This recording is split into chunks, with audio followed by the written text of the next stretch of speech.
श्री गुरुचरण कमलेभ्यो नमः। मुनित्रयं नमस्कृत्य तद्भक्तिः परिभाव्य च वैयाकरण सिद्धांता कौमुदीयं विरच्यते। आज हम लोग कर्मणि द्वितीया इस सूत्र को पढ़ने वाले हैं। उसको पढ़ने से पहले उसकी पृष्ठभूमि यह है कि आज की कक्षा से पहले हम लोगों ने कर्तुरीप्सित तमम कर्म इस सूत्र का अध्ययन किया, जो सूत्र कर्म संज्ञा का विधान करता है। तो कर्म संज्ञा का ज्ञान हो गया। अब कर्म संज्ञा का फल क्या है, ऐसी एक जिज्ञासा उत्पन्न होगी। क्यों उत्पन्न होगी? क्योंकि हमको मालूम है जो भी संज्ञा होती है उस संज्ञा का कुछ ना कुछ फल अवश्य ही होता है। या संज्ञा सा फलवती, ऐसा जो है नियम। तो कर्म संज्ञा का ज्ञान हुआ, कर्म संज्ञा हो गई, तो कर्म संज्ञायाः किम फलम, इस प्रकार की फल विषयणी एक जिज्ञासा उत्पन्न हो। उस जिज्ञासा के उपशमनार्थ हम लोग कर्मणि द्वितीया इस शास्त्र का अध्ययन करेंगे, जो कि कर्म से द्वितीया विभक्ति का विधान करेगा। कर्मणि द्वितीया सूत्र को समझने से पहले उस कर्मणि द्वितीया सूत्र में जिसका अधिकार आ रहा है, ऐसा सूत्र है अनभिहिते। अतः अनभिहिते सूत्र को पढ़ करके हम लोग कर्मणि द्वितीया सूत्र में प्रवेश करेंगे। अनभिहिते जो सूत्र है वह अधिकार सूत्र है और एक पदात्मक सूत्र है। तो इसमें सप्तमी के एक वचन का रूप है अनभिहिते। अधिकार सूत्र है। अधिकार का लक्षण हम लोगों ने कारके सूत्र में पढ़ा था कि उत्तरोत्तर संबंधोधिकार, जिसका उत्तरवर्ती सूत्रों में संबंध हो उसको हम अधिकार कहते हैं। एक विशिष्ट लक्षण भी जाना था, स्वदेशे वाक्यार्थ बोध शून्यत्वे सति एक वाक्यतया लक्ष्य संस्कारक महावाक्यार्थ बोधोपयोगित्वम अधिकारत्वम।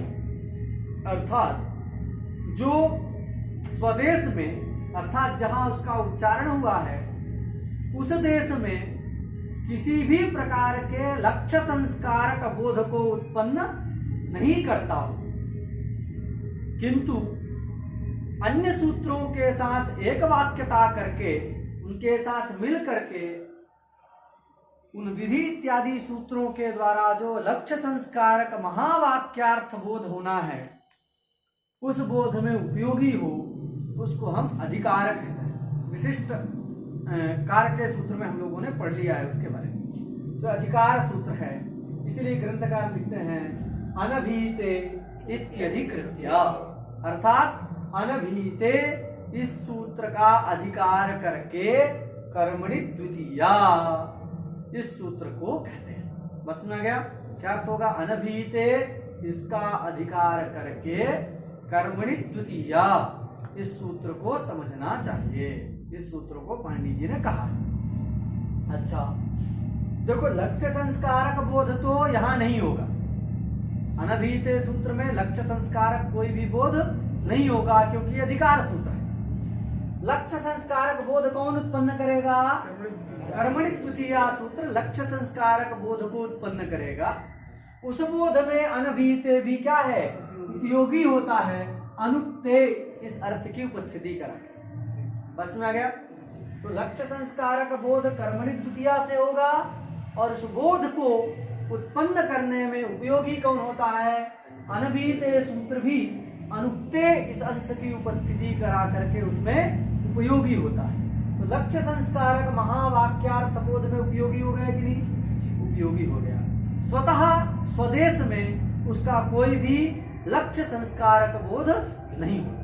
लक्ष्य संस्कारक नहीं होता, लेकिन सामान्य कुछ अर्थ बोध होगा कि नहीं? होगा। तो क्या अर्थ बोध होगा उससे? तो हम जानते हैं कि अनभिहित एक समस्त पद है। समस्त है तो समास क्या हुआ है, क्या उसका विग्रह है, इस पर विचार करें तो हमको पता चलता है न अभीतम इति अनभीतम तस्मिन अनभीते, इस प्रकार से अनभीते पद बना। अभीत शब्द का अर्थ होता है उक्त। क्या अर्थ होता है? उक्त। और अनभीत का अर्थ क्या हो गया? अनुक्त। जो उक्त नहीं है वह अनुक्त है। इस प्रकार अनभीते शब्द का अर्थ होता है अनुक्ते, और उसी का उत्तरवर्ती सूत्रों में सब जगह संबंध होता है। जैसे कि हम देख पा रहे हैं कर्मणि द्वितीया सूत्र में अनुक्ते कर्मणि द्वितीया स्यात्। उसी प्रकार कर्तृकरणेव तृतीया, इस सूत्र को जब पढ़ेंगे तो वहां भी आता है अनुक्ते कर्तरि करणे च तृतीया स्यात्। आगे वाले सूत्र हैं संप्रदान में चतुर्थी विधान करने वाला जो सूत्र है संप्रदाने चतुर्थी, वह भी कहता है अनुक्त जो संप्रदान है उसमें चतुर्थी होती है, अनुक्त जो अपादान है उसमें पंचमी विभक्ति होती है। तो सभी विभक्ति विधायक सूत्रों में अनभिहिते का अधिकार जाता है, और वहां अनुक्ते इस अंश की उपस्थिति इसके अधिकार के कारण ही होती है। बात सुना गया?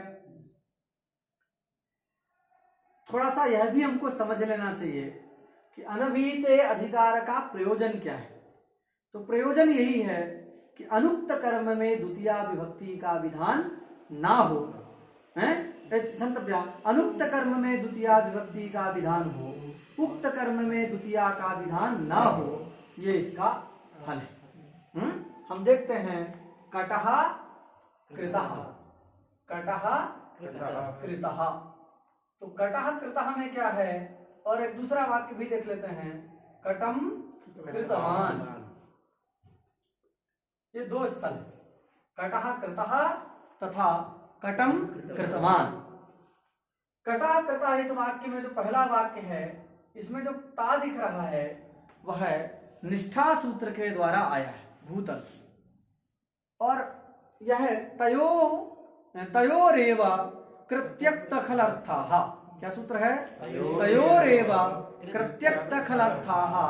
इस सूत्र के अनुसार यह ता प्रत्यय कर्म अर्थ को कह रहा है। किसको कह रहा है? कर्म अर्थ को कह रहा है। तो क्या हो गया? जिस अर्थ को प्रत्यय कहता है वह अर्थ उस प्रत्यय के द्वारा उक्त मान लिया जाता है। तो यहाँ पर कटः कृतः इस वाक्य में जो कृत पद में ता प्रत्यय दिख रहा है वह कर्म अर्थ में आया है, अतः उसके द्वारा कर्म रूपी अर्थ उक्त हो गया। अन्य सारे अर्थ अनुक्त रहेंगे। तो यहाँ देखो कर्म उक्त हो गया तो अनुक्त कर्म नहीं मिला, इसलिए उससे द्वितीया विभक्ति नहीं होती है। यही इसके अधिकार का फल है। अनुक्ते रख रहे हैं, अधिकार आएगा तो अनुक्ते अंश की उपस्थिति होगी, अनुक्त कर्म में ही द्वितीया होती है। यहाँ पर कटः कृतः में कर्म कौन है? कट। कट कर्म है, वह कट रूपी कर्म कृतः में विद्यमान ता प्रत्यय के द्वारा उक्त हो गया है। तो यहाँ अनुक्त कर्म नहीं मिल पा रहा है, इसलिए कट शब्द से द्वितीया विभक्ति नहीं आती है, अपितु प्रथमा विभक्ति ही आती है। बात सुना गई? और यहाँ दूसरा स्थल देखो, कटम कृतवान। तो यहाँ तवतु प्रत्यय हुआ है। कौन प्रत्यय हुआ है? तवतु प्रत्यय करने वाला सूत्र है निष्ठा। उसी से ता और तवतु दोनों प्रत्यय होते हैं, किंतु यह जो तवतु प्रत्यय है वह कर्तरी कृत इस सूत्र के अनुसार कर्ता अर्थ में आता है। किसमें आता है? तो कर्तरी कृत सूत्र के अनुसार यह तवतु प्रत्यय कर्ता को कह रहा है। तो इससे कौन सा अर्थ उक्त हुआ? कर्ता रूपी अर्थ उक्त हो गया। उससे अतिरिक्त जो अर्थ है कौन? कर्म, वह उक्त है कि अनुक्त है? अनुक्त है। तो कर्म अनुक्त है। तो यहाँ पर हमने देखा कटम कृतवान में कट रूपी जो कर्म है वह कर्म किसी अन्य प्रत्यय के द्वारा उक्त नहीं है, अपितु सर्वथा अनुक्त है। अनुक्त होने के कारण कर्मणि द्वितीया सूत्र के द्वारा द्वितीया विभक्ति होती है। कटा कृतः में ता प्रत्यय से वह उक्त हो गया है, अनुक्त कर्म ना मिलने के कारण द्वितीया विभक्ति नहीं होती। ये अधिकार का फल है। जब अनभिहिता अधिकार हम करते हैं तो जो उक्त होता है उसमें जो है प्रथमा विभक्ति हो जाती है, और जो अर्थ अनुक्त है उसमें कहीं द्वितीया, कहीं तृतीया, कहीं चतुर्थी, ऐसे सब जो है विभक्तियां होती हैं। ये इस अधिकार का फल हमको समझ में आया। किंतु अगर यह फल बिना अनभिहिते के अधिकार के भी सुलभ हो जाए तो अनभिहिते अधिकार बनाने की आवश्यकता है। जैसे हम कहते हैं एग्जाम्पल के लिए कि बिना पढ़े आपकी अगर नौकरी लग जाने वाली हो, बिना पढ़े आप 90% में पास हो जाने वाले हो, तो आप पढ़ने आएंगे? नहीं आएंगे। तो जरूरत नहीं पड़ेगी ना उसकी, फिर पढ़ने का तो वही फल है। तो उसी प्रकार अनभिहिते का जो फल है, क्या फल है? तो उक्त में द्वितीया इत्यादि ना हो, यही फल है ना। जहां अनुक्त है वहां हो जाए, लेकिन जहां उक्त हो गया है किसी प्रत्यय के द्वारा वहां द्वितीया तृतीया विभक्ति ना हो, यही किसका फल है? अनभिहिते इस सूत्र के अधिकार का फल है। यह फल उस अधिकार के बिना भी यदि सुलभ हो जाए तो अधिकार करने की आवश्यकता है? नहीं है। वह अधिकार क्या हो जाएगा? व्यर्थ होने लगेगा। तो वही हम कहना चाह रहे हैं कि ये फल अनभिहिते के बिना भी सुलभ है, अनभिहिताधिकार करना व्यर्थ है। अब आप कहेंगे कैसे सुलभ है? तो एक नियम है, हम लोग पहले पढ़ चुके हैं। कहाँ? प्रातिपदिकार्थ जब पढ़ रहे थे एक दो बहा वहां हमने पढ़ा है। क्या नियम है? उक्तार्थानाम अप्रयोगः। उक्तार्थानाम अप्रयोगः, ये एक नियम। क्या नियम है? उक्तार्थानाम अप्रयोगः।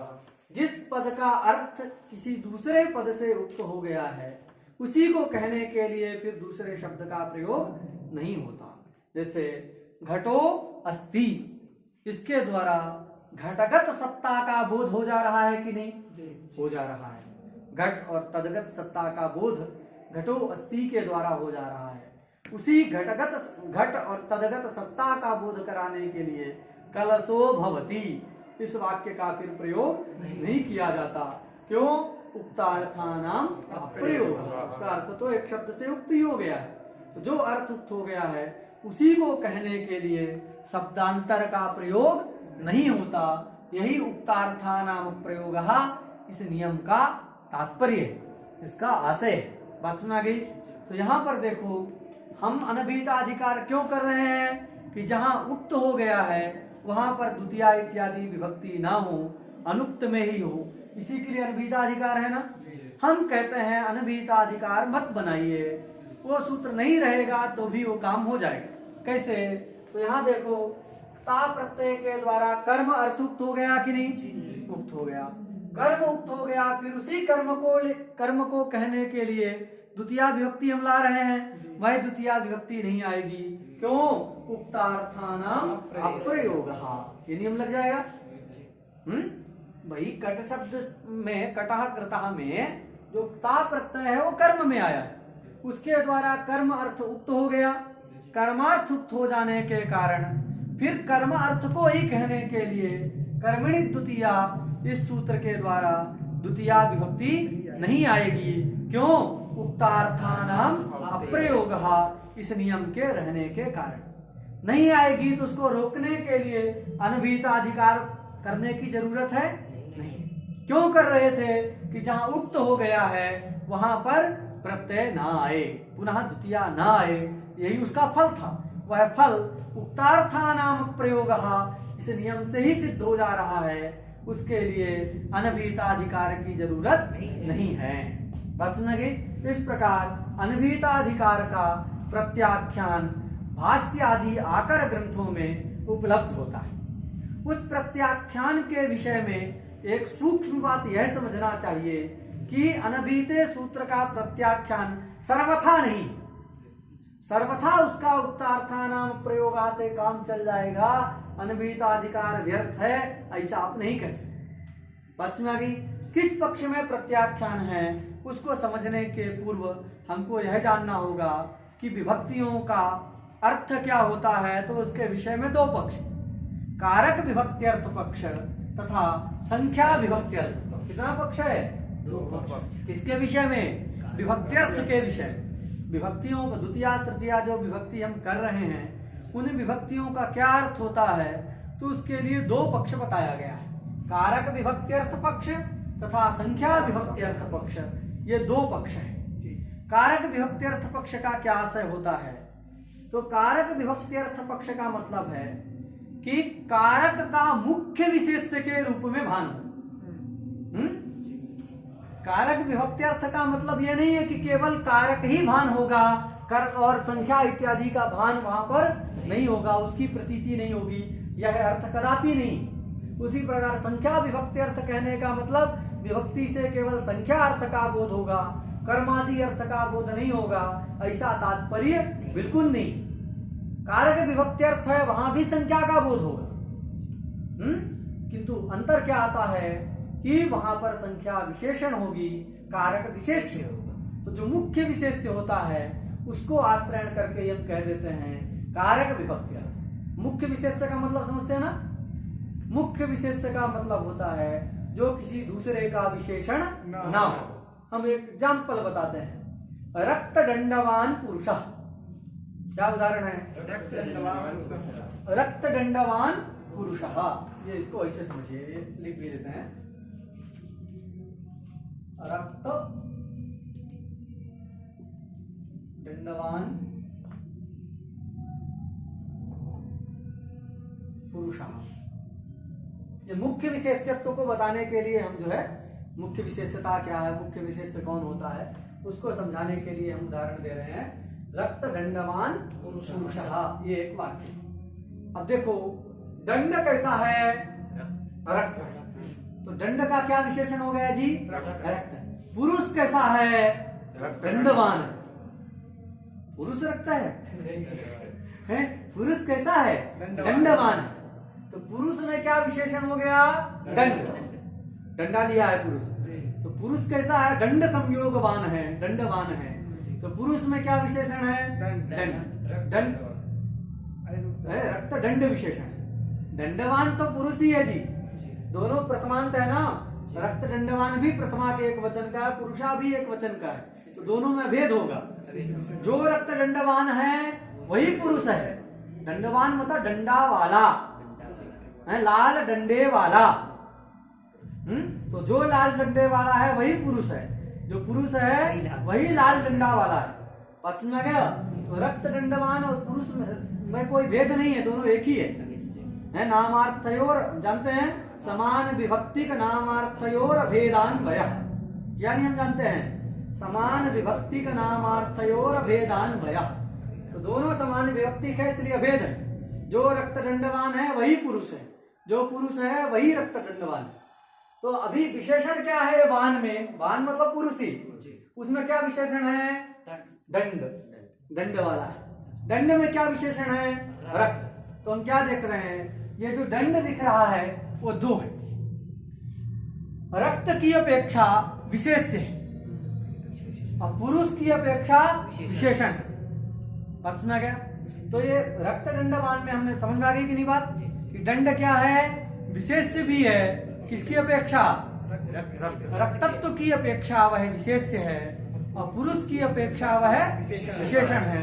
इसलिए विशेष्य तो है किंतु वह क्या नहीं है? मुख्य विशेष्य नहीं कह सकते। लेकिन अब बताओ पुरुष किसी में विशेषण है? पुरुष किसी में विशेषण नहीं है, इसलिए क्या होगा? मुख्य विशेष्य होगा। तो मुख्य विशेष उसको कहते हैं जो किसी दूसरे में क्या ना हो? विशेषण ना हो। बात समझ में गया? उसको क्या कहा जाता है? मुख्य विशेष्य कहा जाता है। और इसको अगर शास्त्रीय भाषा में समझना है तो ये समझिए कि देखो ये विशेष्य है, ये विशेषण है रक्त। तो विशेषण को संस्कृत में क्या कहते हैं? विशेषण कहते हैं। और दूसरा एक शब्द है प्रकार। क्या कहते हैं? प्रकार पर्यायवाची है। तो जो प्रकार है उसमें क्या रहेगी? प्रकार। तो रक्त में क्या रह रही है? प्रकारता रह रही है। रह रही कि नहीं? दंड में क्या रह रही है? विशेषता रह रही है। रह रही है। पुरुष में भी विशेषता रह रही है। लेकिन इसमें जो दंड में जो विशेषता है, तो दंड में जो है प्रकारता भी है कि नहीं है? दंड में रक्तनिष्ठ जो प्रकारता, तादृश प्रकारता निरूपित क्या है? विशेषता। देखो इस प्रकारता की विशेषता है दंड में और इस विशेषता की प्रकारता है इसमें प्रकारता भी है। ये प्रकारता प्रकारता भी रह रही है और विशेषता भी रह रही है। विशेषता किसकी अपेक्षा है? रक्तनिष्ठ प्रकारता की अपेक्षा विशेषता है और पुरुषनिष्ठ विशेषता की अपेक्षा प्रकारता है। तो समझ आ गया? तो उसमें दो रह रहा है, जब दो रहते हैं उसी के अधिकरण में तो उसको कहते हैं समानाधिकरण। तो देखो यहाँ विशेषता रह रही है, तो विशेषता के अधिकरण में और कोई रहेगा तो उसको क्या कहेंगे? समानाधिकरण। तो ये क्या है? प्रकारता समानाधिकरण विशेषता। प्रकारता समान, मतलब जहाँ प्रकारता भी रह रही विशेषता भी रह रही है, ऐसी विशेषता को क्या कहेंगे? प्रकारता समानाधिकरण विशेषता। प्रकारता भी मतलब प्रकारता समानाधिकरण विशेषता, ये प्रकारता है कि नहीं? और विशेषता, तो प्रकारता के अधिकरण में विशेषता है तो क्या कहेंगे? ये प्रकारता समानाधिकरण विशेषता। बात सुना गई? और यहाँ जो विशेषता है उसमें प्रकारता रह रही है, पुरुष में नहीं रह रही, तो ये क्या है? प्रकारता असमानाधिकरण विशेषता है। बात सुना गई? तो आगे शब्द आएगा मुख्य विशेषता। कहीं हम शाब्दबोध का अगर विचार करेंगे तो बताएंगे कि इसमें मुख्य विशेषता है। तो मुख्य विशेषता को आप याद रखिएगा कि मुख्य विशेषता किसको कहते हैं? प्रकारता असमानाधिकरण विशेषता जो होगी उसको मुख्य विशेषता कहेंगे और उसके आश्रय को मुख्य विशेष्य कहेंगे। बस सुना गई? तो पुरुष में हमने देखा कि विशेषता रह रही है और वो कैसी विशेषता है? प्रकारता असमानाधिकरण विशेषता है। उसका आश्रय, तो ये विशेषता कैसी विशेषता हुई? मुख्य विशेषता हुई। उसका आश्रय जो पुरुष है वह मुख्य विशेष्य कहलाए। बात सुना गई? तो ये मुख्य विशेषता इसमें रह रही है और ये मुख्य विशेष्य कहलाए। तो प्रकारता समानाधिकरण, प्रकारता असमानाधिकरण विशेषता मुख्य विशेषता, तदाश्रयत्वम मुख्य विशेष्यत्वम। बात सुना गया? और दूसरा जो होगा प्रकारता समानाधिकरण जो विशेषता वो मुख्य विशेषता नहीं कहलाएगी, तदाश्रय को मुख्य विशेष्य भी हम नहीं कहेंगे। तो दंड विशेष्य तो है किंतु क्या नहीं है? मुख्य विशेष्य नहीं है, क्योंकि मुख्य विशेष्य कौन होता है? प्रकारता असमानाधिकरण जो विशेषता उसके आश्रय को मुख्य विशेष्य कहते हैं। और ये जो है कैसा है? प्रकारता समानाधिकरण विशेषता का आश्रय है, इसलिए इसको मुख्य विशेष्य नहीं कहेंगे। बात सुना गया?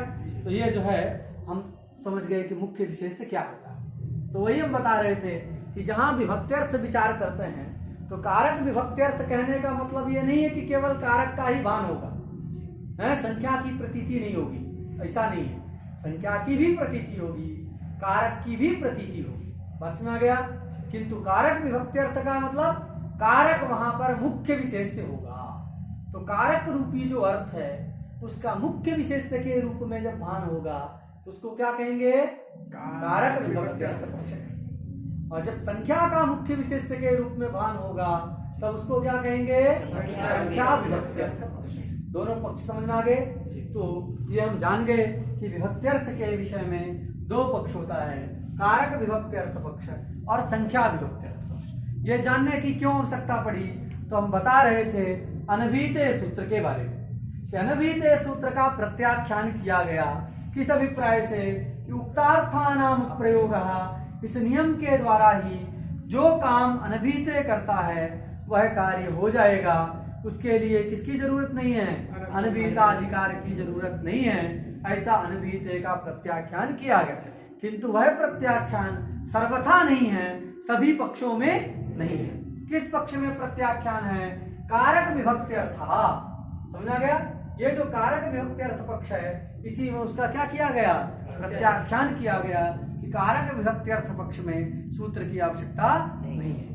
संख्या विभक्त्यर्थ पक्ष में तो अनभिहिते सूत्र को बनाने की आवश्यकता है। बात सुना गई कि नहीं? इतनी बात सुना गई? संख्या विभक्त्यर्थ पक्ष में अनभिहिते सूत्र की आवश्यकता है, कारक विभक्त्यर्थ पक्ष में अनभिहिते सूत्र की आवश्यकता नहीं है। कोई दिक्कत? एकदम स्पष्ट है? अब थोड़ा हम ये विचार करते हैं आखिर क्यों उसमें नहीं है और संख्या विभक्त्यर्थ पक्ष में क्यों अनभिहिते की आवश्यकता है। अगर उक्तार्थानाम प्रयोगः नियम के द्वारा काम चल जाएगा कारक विभक्त्यर्थ पक्ष में तो हम कहेंगे संख्या विभक्त्यर्थ पक्ष में भी उससे चल जाएगा। भाई अगर कारक विभक्ति अर्थ पक्ष में आप ये कह रहे हैं कि उक्तार्थानाम प्रयोग इस न्याय के द्वारा यहाँ कटह कर्तः में कर्म उक्त हो गया, उसी कर्म को कहने के लिए क्या नहीं आएगी, द्वितीया विभक्ति स्वतः नहीं आएगी, उसको रोकने के लिए अनभिहिताधिकार की जरूरत नहीं है। यदि आप कारक विभक्ति अर्थ में ऐसा कहते हैं तो हम संख्या विभक्ति अर्थ में भी कह सकते हैं, तो उसी से काम चल जाएगा।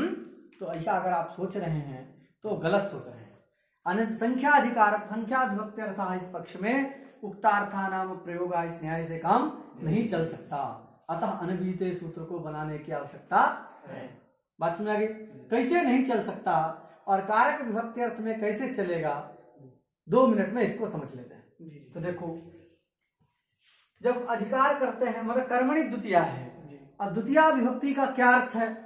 तो 2 पक्ष है, संख्या विभक्ति अर्थ पक्ष, कारक विभक्ति अर्थ पक्ष। तो कारक विभक्ति अर्थ पक्ष मानेंगे तो अर्थ क्या होगा कि एकत्व विशिष्ट जो कर्म कारक, उसके तो एकत्व विशिष्ट जो कर्म कारक उसमें द्वितीया का एक वचन होता है।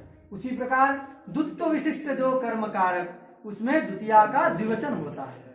बहुत्व विशिष्ट जो कर्म कारक उसमें द्वितीया का बहुवचन होता है, द्वितीया बहुवचन होता है। इस प्रकार कारक विभक्ति अर्थ पक्ष में अर्थ करें। तो विभक्ति किसमें विधान करना है? कारक में ही विधान करना है, करेंगे ना? वो तो संख्या विशेषण है, मुख्य विशेष से कारक ही हो रहा है। तो एकत्व विशिष्ट हो, द्वित्व विशिष्ट हो, चाहे बहुत्व विशिष्ट हो, है कौन हो? कारक है, कर्म है, तो कर्म में ही विभक्ति का विधान करें। लेकिन जब संख्या विभक्ति अर्थ करते हैं तो क्या होता है? कर्मगत जो एकत्व, उस एकत्व को कहने के लिए द्वितीया का एक वचन होता है। अंतर समझा गया? कारक विभक्ति अर्थ पक्ष में क्या है? एकत्व संख्या विशिष्ट जो कर्म, उस कर्म को कहने के लिए द्वितीया का एक वचन आता है। कर्मणि द्वितीया का क्या अर्थ होगा कारक विभक्ति अर्थ पक्ष में? कि एकत्व संख्या विशिष्ट जो कर्म, उस कर्म को कहने के लिए द्वितीया का एक वचन आता है। यह कारक विभक्ति अर्थ पक्ष में। जब संख्या विभक्ति अर्थ कहते हैं क्या होता है? जो कर्म है, कर्मगत जो एकत्व संख्या, उस एकत्व संख्या को कहने के लिए द्वितीया का एक वचन आता है। बात समझ गई? संख्या ही विशेष हो तो एकत्व मतलब जो कर्म है, कर्मगत जो कर्म में रहने वाली जो एकत्व संख्या, उसको कहने के लिए द्वितीया का एक वचन आता है। बात समझ गई? देखो, इस पक्ष में वहां पर द्वितीया की प्राप्ति नहीं होगी। क्यों नहीं होगी? एकत्व विशिष्ट कौन सा कर्म है? कट रूपी कर्म। एकत्व है कि नहीं? एक ही कट है, तो एकत्व विशिष्ट कट रूपी कर्म हुआ। उस कर्म को कहने के लिए द्वितीया आपको करनी होगी। कारक विभक्ति अर्थ पक्ष में यहाँ एकत्व विशिष्ट कर्म क्या हो गया? कट रूपी कर्म। उस कट रूपी कर्म को कहने के लिए ही आपको क्या लाना है? द्वितीया का एक वचन लाना होगा। किंतु वह कर्म ता प्रत्यय के द्वारा उक्त हो गया है कि नहीं? उक्त हो गया है। उक्तार्थानाम प्रयोग नियम लग जाएगा, द्वितीया विभक्ति नहीं आएगी, अनभिहिताधिकार की जरूरत नहीं है। बात समझ आ गया? स्पष्ट हो गया ना एकदम?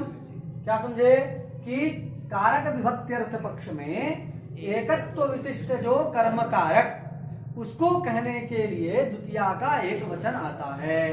ऐसा अर्थ कर्मणि द्वितीया का होगा। ऐसा अर्थ होगा तो क्या होगा कि कटह कृतः में उक्तार्थानाम प्रयोग नियम के अनुसार काम चल जाएगा। क्यों? एकत्व विशिष्ट कटरूपी कर्म हुआ, उसको कहने के लिए ही द्वितीया का एक वचन करना है, किंतु वह कर्म ता के द्वारा उक्त हो गया है, तो द्वितीया विभक्ति नहीं आएगी। उक्तार्थानाम प्रयोग इस नियम के अनुसार, उसके लिए अनभिहिताधिकार की जरूरत नहीं। संख्या विभक्ति अर्थ पक्ष में काम नहीं चल सकता। क्यों? संख्या विभक्ति अर्थ पक्ष में जो द्वितीया आती है, किसको कहने के लिए आती है? कर्मगत एकत्व को कहने के लिए द्वितीया का एक वचन आता है। तो देखो, यहाँ कर्म कौन है? कट। तो कर्मगत एकत्व, कटगत जो एकत्व है, उस एकत्व को कहने के लिए द्वितीया विभक्ति करनी होगी ना? आप कहेंगे कि ता प्रत्यय है, ये ता प्रत्यय कर्म अर्थ को तो कहता है, तयोरेव कृत्यक्त खलर्था। इस नियम के अनुसार, इस सूत्र के अनुसार ता प्रत्यय कर्म रूपी अर्थ को तो कहता है, किंतु कर्म में रहने वाले एकत्व को कहता है, ऐसा कोई भी सूत्र नहीं। बात सुना गया? तीन स्थल में दिक्कत नहीं है। जैसे अभी यहाँ हरि से व्यत्यय करें हरिः सेव्यते सेव्यते अथवा कटः क्रियते। कट चल रहा है तो कट को भी हरि को मत लाओ। कटः क्रियते क्रियते। यहां दिक्कत नहीं है क्योंकि यहां जो ते प्रत्यय है, ये जो दिख रहा है ते प्रत्यय, वो कर्म को कह रहा है कि नहीं? कह रहा है। और कर्मगत एकत्व को भी कह रहा है।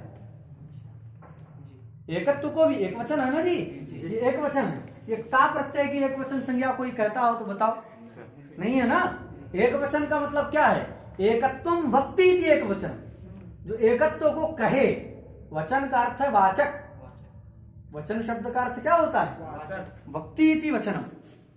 तो कर्ता में प्रत्यय करना है लुट। ये तो बहुत सारा अर्थ होता है। मुख नासिका वचनोन्नासिका में वचन का अर्थ है वर्ण। उच्यते असौ वचना, जो उच्चरित हो वो वचन है। तो कौन है? वर्ण। इसलिए वृत्ति में लिखा उच्चार्यमाणः वर्णः, वो वचन शब्द का ही अर्थ। तो वचन का मतलब जो है वर्ण भी होता है। वचन का मतलब जिससे हम उच्चारण करते हैं, तालवादी स्थान, वो भी वचन। उच्यते अनेन, कर्ण में प्रत्यय कर देंगे तो मुख हो जाएगा, तालवादी स्थान हो जाएंगे वचन का। लेकिन जब कर्ता में करेंगे तो उसका अर्थ क्या होगा? वाचक। वक्ति, वक्ति मतलब जो कहता है वही वचन, वक्ति इति वचन। तो वाचक अर्थ हो जाएगा। तो एक वचन का मतलब क्या है? एकत्वम भक्ति, जो एकत्व को कहता वही एक वचन है। तो यहाँ ये ते जो है एक वचन है कि नहीं? तो एकत्व को भी कह रहा है और कर्म को भी कह रहा है। तो यहाँ तो जो है द्वितीया की आपत्ति नहीं, बात सुना गया? द्वितीया की आपत्ति नहीं होगी है। अनभिहिताधिकार ना करने में भी कोई आपत्ति नहीं, संख्या विभक्ति अर्थ पक्ष में भी कोई आपत्ति नहीं, क्योंकि कारक भी उक्त है, संख्या भी उक्त है। तो चाहे कारक विभक्ति अर्थ पक्ष मानिए, चाहे संख्या विभक्ति अर्थ पक्ष मानिए, किसी भी पक्ष में अनभिहिताधिकार की यहाँ आवश्यकता नहीं है। दोनों उक्त हैं। उक्तार्था नामक प्रयोग नियम लग जाएगा, उसी से काम चल जाएगा। कट शब्द से द्वितीया नहीं आएगी। समझ आ गया? उसके लिए अनभिहिताधिकार की जरूरत नहीं। किंतु कटः कर्ता जो हमने दिया है, इसमें विशेष क्या है? जो ता प्रत्यय है वो कर्म को तो कहता है, किंतु संख्या को कहता है। इसमें कोई प्रमाण नहीं। कोई ऐसे कभी आप नहीं सुने होंगे कि ता प्रत्यय एक वचन में आया एकत्व को कहता है। कभी सुने? नहीं सुने हैं। एक वचन क्यों नहीं कहते? क्योंकि वो एकत्व को कह नहीं रहा। अगर वो एकत्व को कहता होता तो उसको हम एक वचन कहने में क्या दिक्कत थी? द्वित्व को कहता है तो द्विवचन कहने में क्या दिक्कत है? तो तुम भक्ति यथावत द्विवचन हो गया। समझ में आ गई कि नहीं? तो क्या समझ गए कि कारक विभक्ति अर्थ पक्ष में जरूरत नहीं है, क्योंकि कारक क्या हो गया है? उक्त हो गया। ता प्रत्यय कर्म को कह रहा है, तो कर्म रूपी एकत्व विशिष्ट जो कर्म कटरूपी कारक कर्म है, एकत्व विशिष्ट जो कटरूपी कर्म है वह ता के द्वारा उक्त हो गया। इसलिए उक्तार्था नाम प्रयोग न्याय लग जाएगा। कर्मणि द्वितीया से द्वितीया की आपत्ति नहीं होगी। अनभिहिताधिकार बनाने की आवश्यकता नहीं। संख्या विभक्ति अर्थ पक्ष में आवश्यक है। क्यों? क्योंकि अर्थ क्या है? कर्मगतम यद एकत्वम तत्र द्वितीयैक वचनम। कर्म क्या है? कट। तदगत वह कर्म तो उक्त है, ता के द्वारा कर्म तो उक्त है, किंतु कर्मगत जो एकत्व है वह एकत्व उक्त है? नहीं, उक्त नहीं है। तो एकत्व उक्त नहीं आता। एकत्व को कहने के लिए कट शब्द से जो हम प्रत्यय आने लगेगा। अनभिहिताधिकार ना किया जाए तो कट शब्द से अमाने लगे। क्यों? क्योंकि कर्मणि द्वितीया का अर्थ क्या है? कर्मगतम यद एकत्वम तत्र द्वितीय। कर्म है कट, तदगत एकत्व किसी से भी उक्त नहीं। किसी से उक्त नहीं है तो उक्तार्था नाम प्रयोग न्याय लगेगा? नहीं लगेगा। नहीं लगेगा तो जो है कर्मणि द्वितीया से द्वितीया विभक्ति कट शब्द से आने लगेगी। उसको रोकने के लिए अनभिहिताधिकार आवश्यक है। बात सुना गई कि नहीं? क्योंकि एकत्व उक्त ही नहीं हुआ तो उक्तार्था नाम प्रयोग नहीं लगेगा, तो उससे काम नहीं चला सकते हैं। यहाँ कटाह कृता में, कटाह क्रियते में तो चला सकते हैं क्योंकि वहां एकत्व भी उक्त है, लेकिन कटाह कृता में एकत्व उक्त नहीं है। उक्तार्था नाम प्रयोग इस नियम से काम नहीं चल सकता। अनभिहिताधिकार करना पड़ेगा। किस पक्ष में? संख्या विभक्ति अर्थ इस पक्ष में। बचना गया? इस संख्या विभक्ति अर्थ पक्ष में अनभिहिताधिकार करना पड़ेगा। क्लियर हो गया?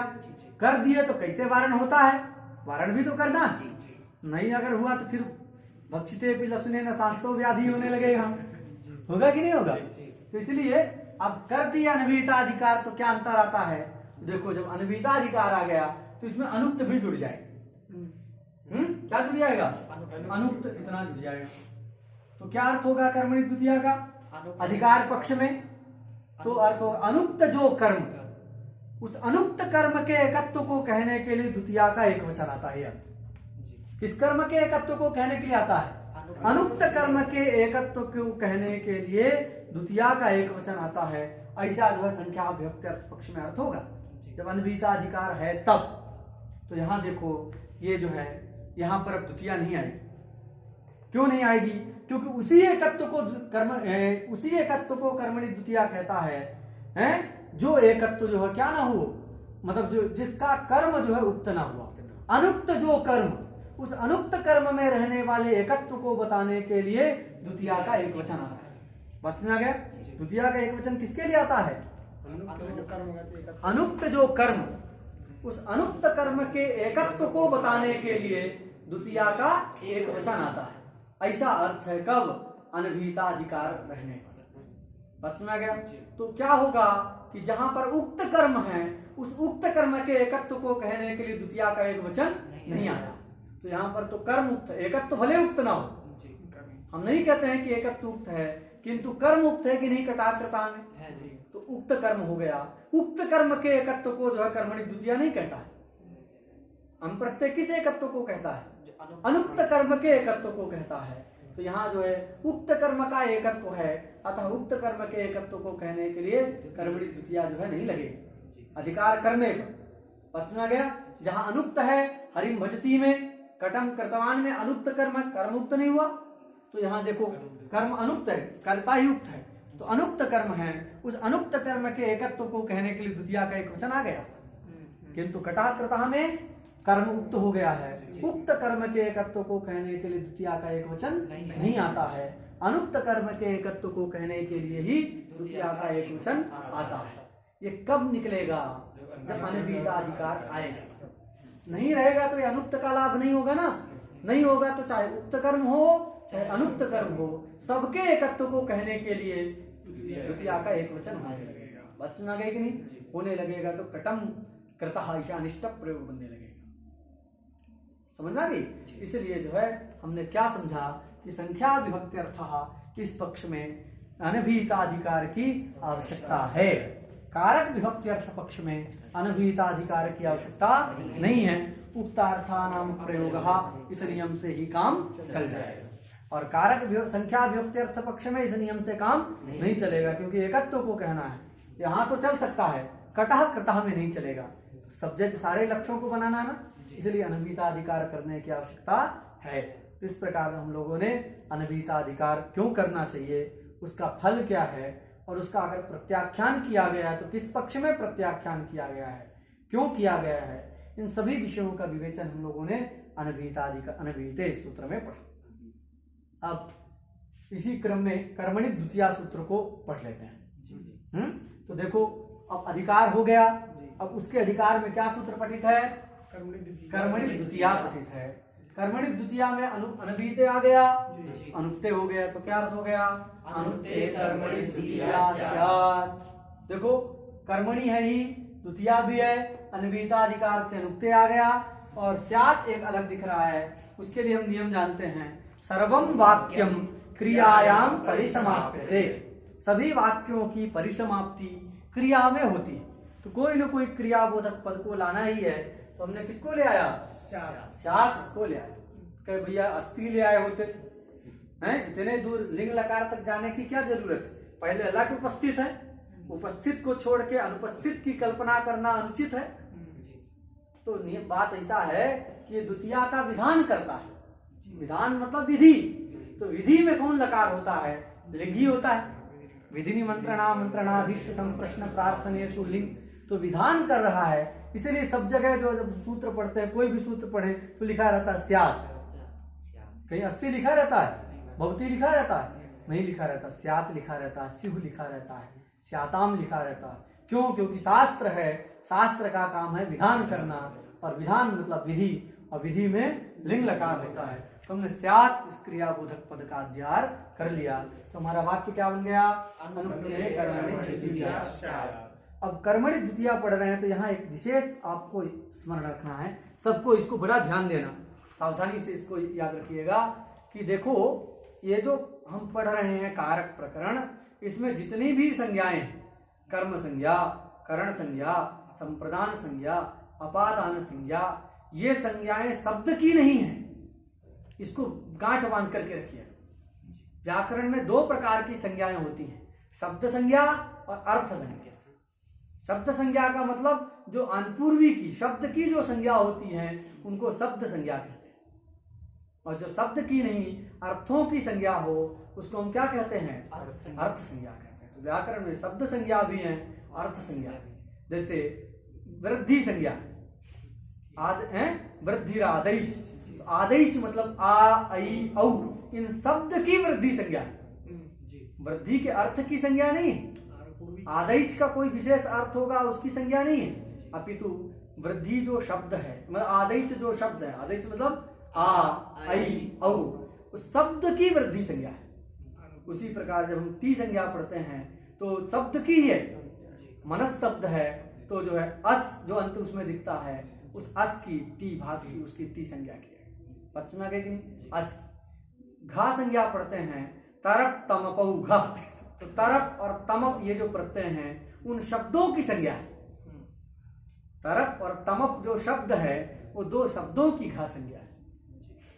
घू संज्ञा पढ़ते हैं, दाधा घोधा, तो दा और धा जो ये धातु है उस धातु के स्वरूप की संज्ञा है। तो क्या हो गई? शब्द संज्ञा। कुछ अर्थ की संज्ञाएं शब्द की नहीं होती, अर्थ की होती है। तो याद रखना है कि कारकाधिकार में जो संज्ञाएं हैं, कर्ता, कर्म, करण, संप्रदान, अपादान, अधिकरण, ये सब कैसी संज्ञा हैं? शब्द संज्ञा नहीं है, अपितु अर्थ की संज्ञा, अर्थ संज्ञा। समझ में गया? तो ये कर्म संज्ञा किसकी होगी? शब्द की नहीं होगी।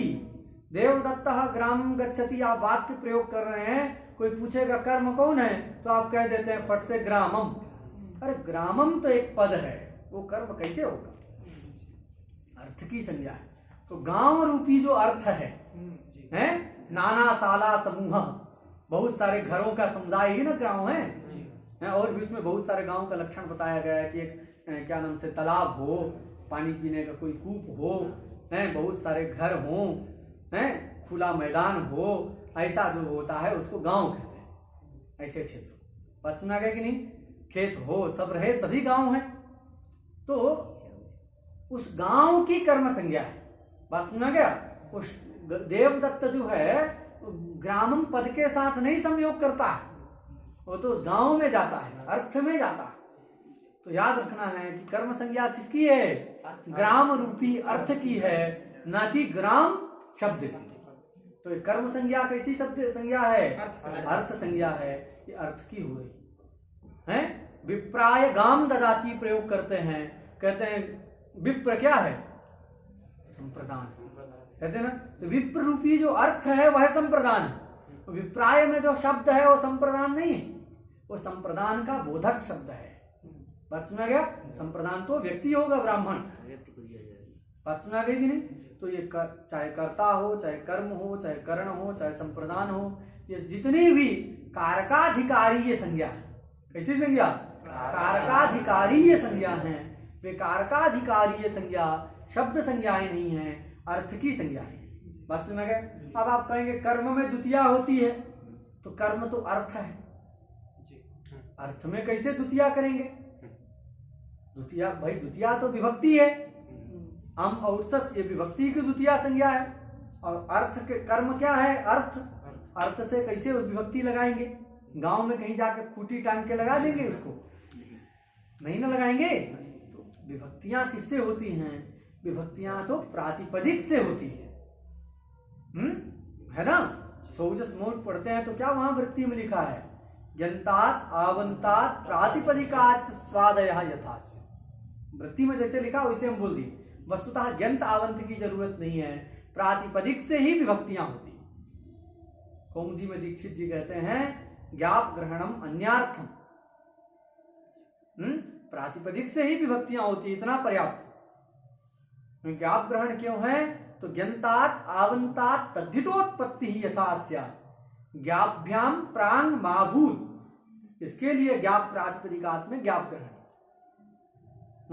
किंतु लेकिन ये तो निश्चित है कि सबके मत में विभक्तियां किससे आती हैं? प्रातिपदिक से ही विभक्तियां आती हैं। तो जब प्रातिपदिक से विभक्तियां आती हैं तो जो है अर्थ से कैसे करेंगे? प्रातिपदिक कौन है? शब्द। प्रातिपदिक संज्ञा किसकी हुई है? शब्द। ये प्रातिपदिक संज्ञा कैसी संज्ञा? शब्द संज्ञा। देखा ना, अर्थवत शब्द स्वरूपम प्रातिपदिक संज्ञम स्यात्। तो शब्द स्वरूप की, शब्द के अनपूर्वी की संज्ञा। तो शब्द विभक्तियां तो प्रातिपदिक से करना। तो अर्थ कैसे लगाएंगे? सूत्र क्या कह रहा है? अनुक्त जो कर्म उसमें द्वितीया होती है। कर्म तो अर्थ है होता है, शब्द तो नहीं होता कर्म। और द्वितीया जो है अर्थ से आ नहीं सकती है क्योंकि वो शब्द से आएगी। प्रातिपदिकात विभक्ति आती है ना, तो प्रातिपदिक संज्ञा शब्द की हुई है। तो ये सूत्र कह रहा है कर्म में द्वितीया होती है।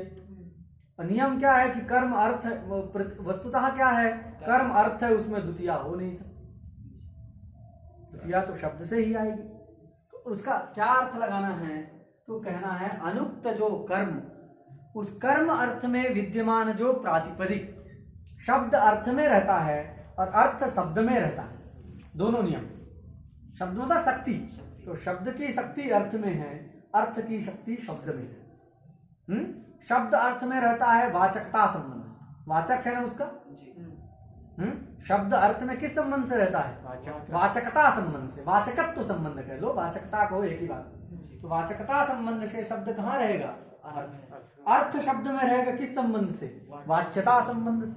वाच्यत्वेन, शब्द का वाच्य। तो यहाँ जो क्या कहना है, एक शब्द आपको अध्ययन करना पड़ेगा समझने के लिए। वर्तमानात्, इतना लेंगे। अब प्रातिपदिकात, तो क्या अर्थ होगा जी? यहाँ जो है जोड़ना है। क्या जोड़ना है? कहाँ लिखते हैं? इधर लिख दें। यहाँ कितना जोड़ना है? वर्तमानात् प्रातिपदिकात, ये करना होगा। अनुक्ते कर्मणि वर्तमानात् प्रातिपदिकात् द्वितीया स्यात्। अब अनुक्त कर्म तो अर्थ ही है, उस अर्थ में विद्यमान, वर्तमान का मतलब विद्यमान, विद्यमानात् भी कह सकते हैं। अनुक्ते कर्मणि विद्यमानात् प्रातिपदिका, प्रातिपदिक वाचक होता है कि नहीं? होता है।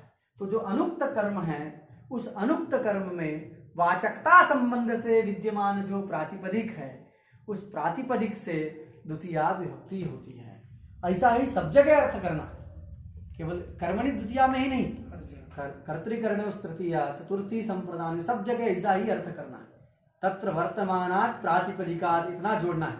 लिखा कहीं नहीं है लेकिन सब जगह जोड़ना है। तत्र वर्तमानात् प्रातिपदिकात्, तत्र विद्यमानात् प्रातिपदिकात्, इतना जोड़ना है। हम ना भी बताएं अगर वहां, तो आपको ये बात गांठ बांध के रखना है। कारकाधिकारी ये संज्ञा अर्थ की संज्ञा है, अर्थ से विभक्तियां आ नहीं सकती, शब्द से ही आएंगी। तो तदवाचक शब्द को लेना। तदवाचक मतलब उस अर्थ में विद्यमान जो प्रातिपदिक, उससे ही विभक्तियां करना है। तो अर्थ क्या करेंगे? यहाँ क्या अर्थ हुआ कर्मणि द्वितीया का? अनुक्त जो कर्म, उस कर्म में विद्यमान जो प्रातिपदिक, वाचकता संबंध से विद्यमान जो प्रातिपदिक, उस प्रातिपदिक से द्वितीया विभक्ति आती है। बात सुना गया? क्या अर्थ हो गया? अनुक्ते कर्मणि वर्तमानात् प्रातिपदिकात् द्वितीया, द्वितीया स्यात्। अर्थ समझ में आ गया? अब इसका एग्जाम्पल देखते हैं। क्या उदाहरण है? ये सब तो अभी अब जरूरत नहीं है, सब समझ गए हैं?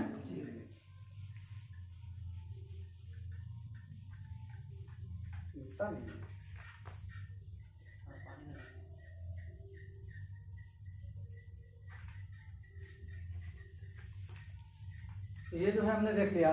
कर्मणि द्वितीया का अर्थ क्या है? अनुक्ते कर्मणि द्वितीया स्यात्, अर्थात अनुक्ते कर्मणि वर्तमानात् प्रातिपदिकात् द्वितीया स्यात्। ये अर्थ क्यों करना पड़ा, ये भी आप ठीक से समझ गए? हाँ, उदाहरण देखो। क्या उदाहरण है? हरिम भजति, यही उदाहरण दिया है। हरिम भजति। तो देखो यहाँ जो भज धातु है उससे ती प्रत्यय है। भज धातु का अर्थ है तुष्ट्यनुकूल व्यापार। क्या अर्थ है? तुष्ट्यनुकूल व्यापार। तुष्टि अथवा प्रीति, कुछ भी ले। जी, तुष्टि अनुकूल अथवा प्रीति प्रीति। और बाकी फिर जो है अनुकूल व्यापार जोड़ देना है। जी, अनुकूल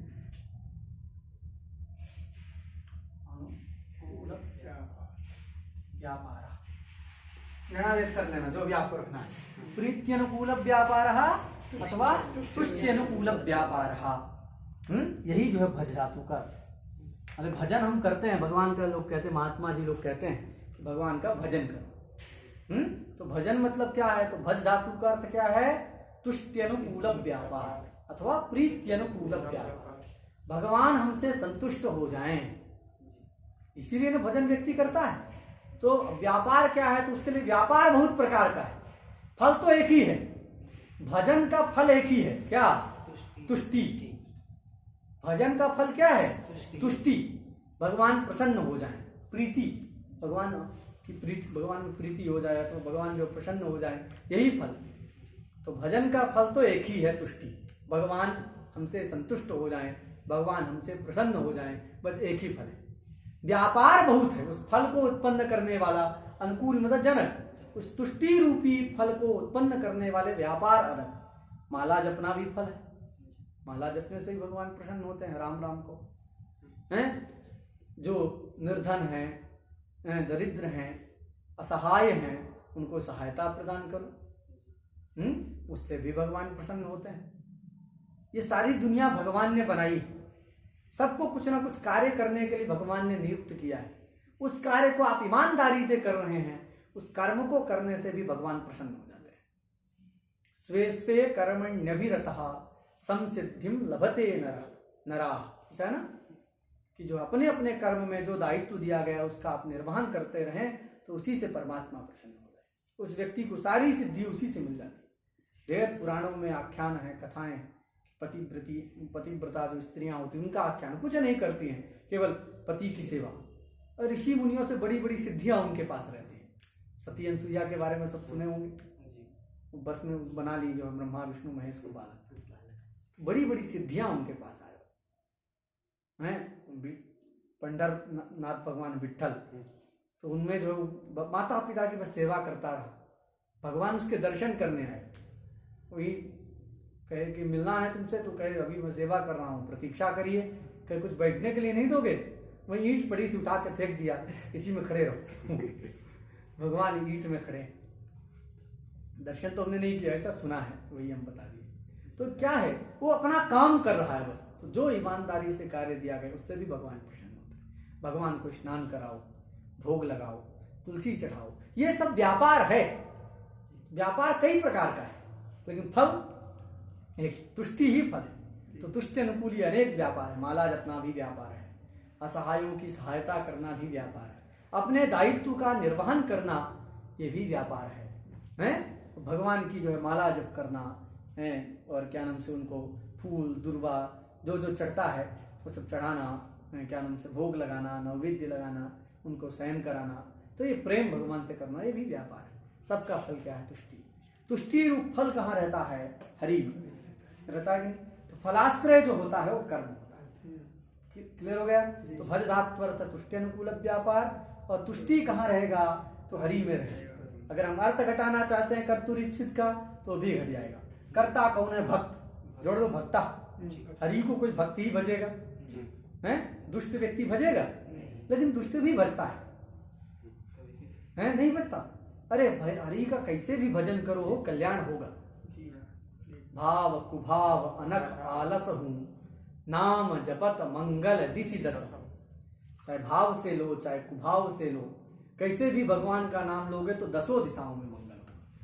तुलसीदास जी ने कहा ना, भाव कुभाव अनख आलस हूं, आलसी से लो, आलसी आलस्य के कारण ही लो, लेकिन लो कैसे भी लो।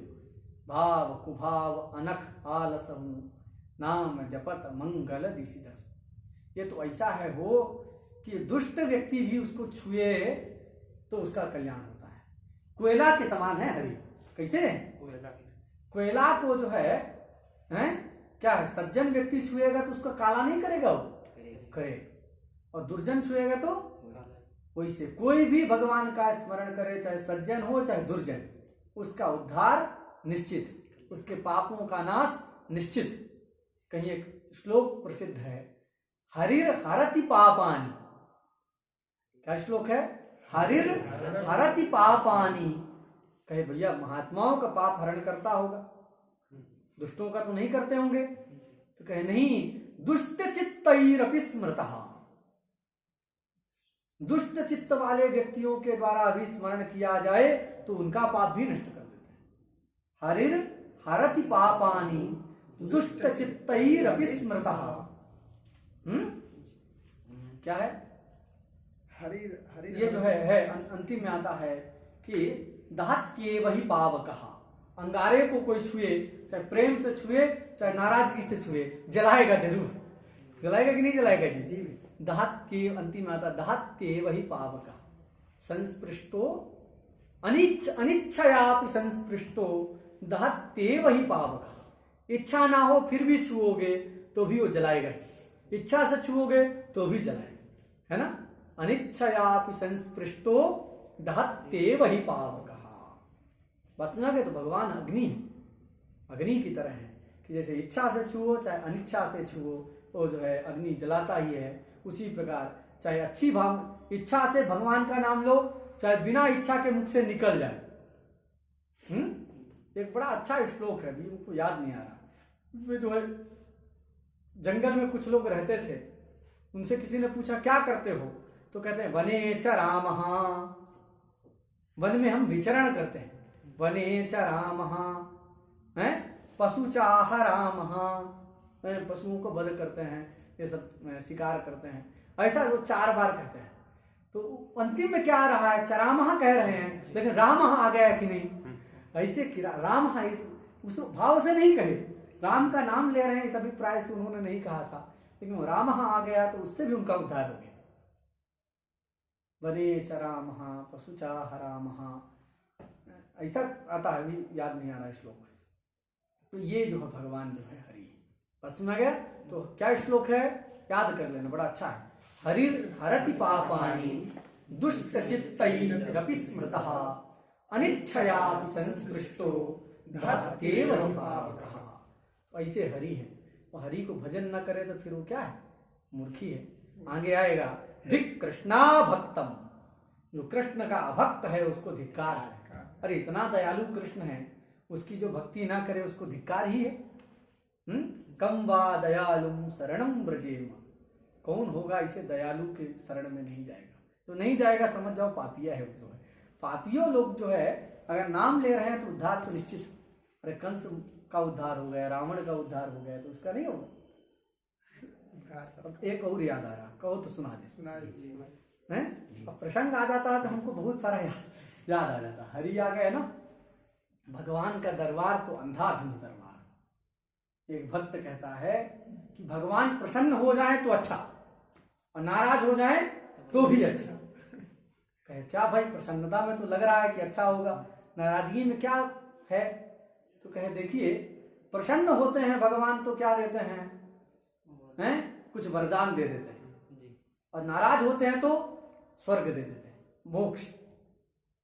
अंधा धुंध दरबार यह, अंधा धुंध दरबार यह, एहिते रहो निसंक। मुझे कोई चिंता नहीं, क्योंकि ऐसा दरबार है भगवान का। अंधा धुंध दरबार यह, एहिते रहो निसंक। रीझे देते खीझे देते परम पद। खींचना मतलब नाराज हो जाना। खींचे देते परम पद, रीझे देते लंक। रावण पर खींच गए भगवान, नाराज हो गए, क्या दिया? अरे मोक्ष प्रदान कर दिया। और विभीषण पर रीझ गए तो लंका का राज्य दे दिया कि नहीं? खींचे देते परम पद, रीझे देते लंक। ताटका की कथा सुनो। एक ही बाण प्राण हर लीन्हा, और दीन जानते ही निज पद दीन्हा। अपने धाम भेज दिए एक बाण मार के। योगियों को जन्म जन्म तपस्या करते हैं तब जाना को मिलता है वैकुंठ, लेकिन एक ही बाण प्राण हर लीन्हा, दीन जानते ही निज पद दीन। इतना उदार कोई होगा? जहर पिलाने आया था, कोई तुमको पता चल जाए कि मारने आ रहा है तो उसको छोड़ोगे? अरे मारने क्या, जो पिलाने आई थी वो पिला दी। कौन? पूतना। उस पूतना को भी जो है भेज दी ईश्वर।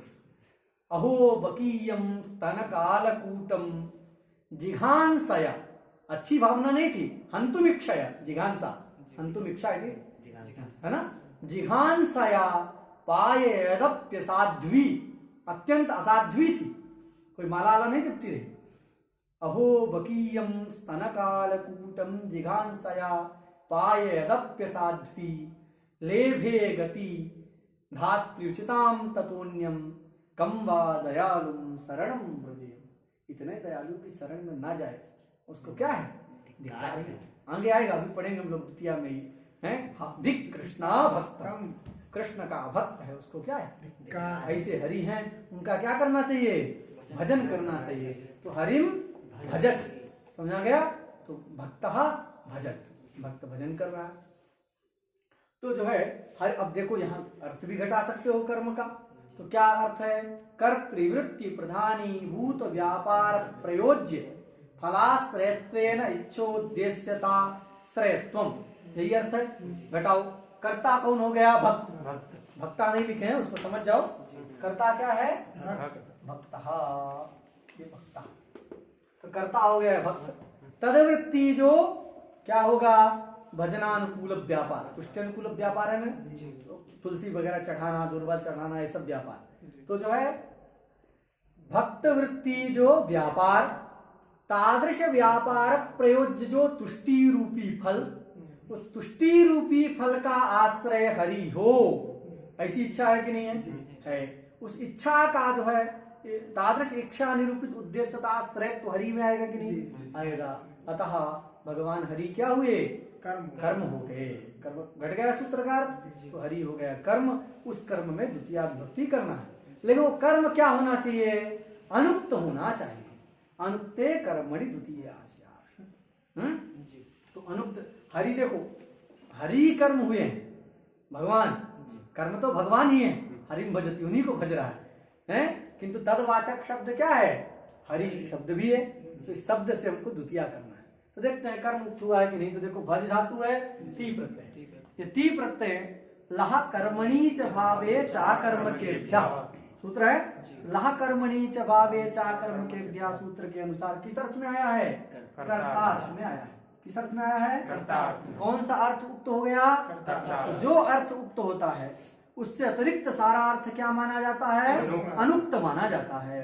तो यहाँ भजती में ती प्रत्यय के द्वारा कर्ता रूपी अर्थ उक्त हो गया।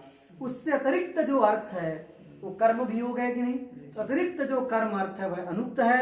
अनुक्त कर्म में कर्मणि द्वितीया सूत्र के द्वारा द्वितीया विभक्ति हो जाएगी। अनुक्त कर्म हरि रूपी कर्म, उस हरि रूप कर्म में विद्यमान जो हकार उत्तरवर्ती रेपोत्तरवर्ती रूपी शब्द है, अनपूर्वी है, प्रातिपदिक है, इस प्रातिपदिक से कर्मणि द्वितीया के द्वारा द्वितीया विभक्ति आ गई। द्वितीया का एक वचन आ गया, क्योंकि हरि एक ही है ना, एकमेवा द्वितीयम ब्रह्म, एक है, दूसरा उसकी तरह कोई नहीं। तो एकत्व विशिष्ट हरि है, तो द्वितीया का एक वचन आएगा। एक वचन आ गए तो हरि अम, फिर एक सूत्र है अमी पूर्व, तो पूर्व रूप हो गया हरि और भजती। फिर मोन स्वारा के द्वारा अम के मकार को क्या हो गया? अनुस्वार हो गया, हरिम भजती। ये वाक्य में कोई दिक्कत? अब वाक्य से बोध कैसे करेंगे, शाब्द बोध कैसे होगा? तो हम देखो एक शाब्द बोध का भी जो है विचार, थोड़ा सा सिद्धांत जान लेना चाहिए। शाब्द बोध को लेकर के यद्यपि सभी शास्त्रकार कुछ ना कुछ विचार करते हैं, लेकिन मुख्य विचारक जो शब्द को लेकर के अथवा शब्दों के अर्थ को लेकर के मुख्य रूप से जो विचार करते हैं, ऐसे तीन शास्त्र हैं। एक तो जो है व्याकरण शास्त्र है, दूसरा न्याय शास्त्र है, और तीसरा मीमांसा शास्त्र है। तो जब आप आगे ग्रंथ पढ़ेंगे तो तीन का मत ही आपको पढ़ने को मिले। चाहे भूषण पढ़िए, चाहे मंजूषा पढ़िए, चाहे भाष्य पढ़िए, तो मुख्य रूप से कितने का मत आएगा? कहीं कहीं अलंकारिका हा ऐसा भी मिलेगा, लेकिन मुख्य रूप से तीन ही मिलेंगे, मीमांसक मत, नैयायिक मत और वैयाकरणों का मत। तो तीनों लोग जो है क्या शाब्द बोध मानते हैं? शाब्द बोध मतलब वाक्य से होने वाला जो बोध है उसको शाब्द बोध कहते हैं। शाब्द बोध मतलब वाक्यार्थ। शाब्द बोध का मतलब शब्दात आगतः इति शाब्दः, शब्दात आगतः इति शाब्दः, शाब्दश्चासौ बोधश्च इति शाब्द बोधः। समझा गया कि नहीं? अभी हम लोग क्या हुआ था पिछले बार, शाब्द बोध का सेमिनार हुआ था। तो शब्दश्चासौ शब्दात आगतः इति शाब्दः, शाब्दश्चासौ बोधश्च इति शाब्द बोधः, अर्थात वाक्यार्थ बोध। तो वाक्यार्थ बोध कहो, शाब्द बोध कहो, अन्वय बोध कहो, तो ये सब जो है सारे के सारे शब्द क्या हैं? पर्यायवाची। क्लियर हो गया? तो इस वाक्य बन गया हरिम भजती। अब वाक्य से अर्थबोध कैसे करना है तो उसके लिए जो है 3 शास्त्रकारों तीनों ने अपना अपना जो है विचार दिया है। क्या विचार है? तो देखो वैयाकरण लोग जो है, व्याकरण में 2 मत चलता है, नव्य वैयाकरण, प्राचीन वैयाकरण। नव्य वैयाकरण में जो है नागेश भट्ट तथा उनके अनुयायी लोग जो बाद में विचारक हुए वो सब नव्य वैयाकरण कहलाते हैं। प्राचीन में भट्टोजी दीक्षित जी और उनसे भी पूर्ववर्ती जो आचार्य हुए वो सब जो है प्राचीन वैयाकरण कहलाते हैं। तो सब लोग क्या मानते हैं कि देखो यहाँ अब कितना सारा अर्थ है। देखो भक्त भी है, भक्त से भक्त रूपी अर्थ की उपस्थिति होगी, हरि है, फिर अम है, फिर भज है, ती। जब हम शाब्दबोध का विचार करते हैं तो सुप्तिगंतम पदम नहीं लेते हैं, क्या लेते हैं? सक्तम पदम लेते हैं। नैयायिकों का है सक्तम पदम, तो सक्तम पदम लेते हैं। सुप्तिगंतम पदम लेंगे तो भक्ता हरिम भजती में कितने पद हैं? 3। 2 सुबंत हैं, 1 तिगंत। तो हरिम भजती में 3 पद सुप्तिगंतम पदम के अनुसार। और सक्तम पदम जब लेंगे तो कितने पद हो जाते हैं इसमें? 6 पद हो जाते हैं। भक्त, फिर प्रथमा, सु, हरि, अम, भज, ती। तो ऐसे कितने पद हो गए? 6 पद हो गए। पद सक्तम पदम का अभिप्राय है जिस पद की किसी न किसी अर्थ में शक्ति है, जो शब्द किसी न किसी अर्थ को बताता है वो सब पद है, चाहे सुबंत हो चाहे ना हो। यही सक्तम पदम करते हैं, शक्ति का आश्रय, शक्त्याश्रय। तो शक्ति का जो आश्रय है उसी को शक्त कहते हैं और वो पद होता है। तो 6 पद है। अब इनका अर्थ करना होगा ना, तो विशेष से तो कोई एक ही होता, हम जाने थे। मुख्य विशेष से एक ही होता है कोई, बाकी सब के सब उसमें क्या हो जाएंगे? विशेषण। तो मुख्य विशेष को लेकर के बड़ा विवाद है। कुछ लोग कहते हैं जो प्रथमांत पद का अर्थ होगा वही मुख्य विशेष हो। अब प्रथमांत कहीं पर भक्ता हरिम भजती है और कहीं जो है भक्तेन हरि भज्यते अथवा कुछ ऐसे बनेगा सेव्यते, तो जो वहां पर हरि ही प्रथमांत हो गया। तो नैयायिकों का क्या मानना है? प्रथमांतार्थ जो है मुख्य विशेष से होता है। क्या होता है? तो हम लिख देते हैं, इसको याद कर लीजिएगा।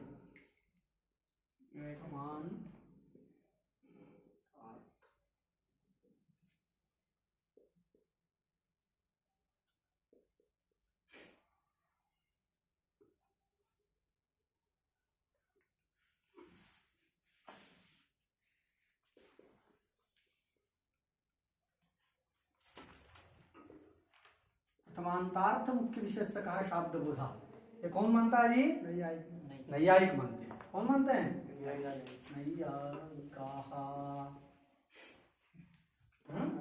नैयायिकाः किं वदन्ति? प्रथमांतार्थ मुख्य विशेष। इसका आशय समझ में आ गया? जो प्रथमांत पद होगा वाक्य में उसी का अर्थ ही मुख्य विशेष से बनेगा, बाकी सब के सब उसके विशेषण। कोई साक्षात होगा, कोई परंपरा होगा, लेकिन विशेषण उसी के होंगे। तो मुख्य विशेष से तो प्रथमांतार्थ हो। ठीक है। मीमांसा क्या कहते हैं? वो कहते हैं भावना मुख्य विशेष से शाब्दबोध होता है। क्या? भावना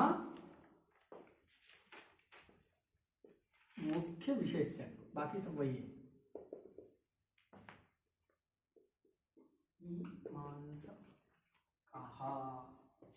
मीमांसा क्या कहते हैं? भावना मुख्य विशेष से शाब्दबोध मानते हैं। भावना का अर्थ जो है व्यापार।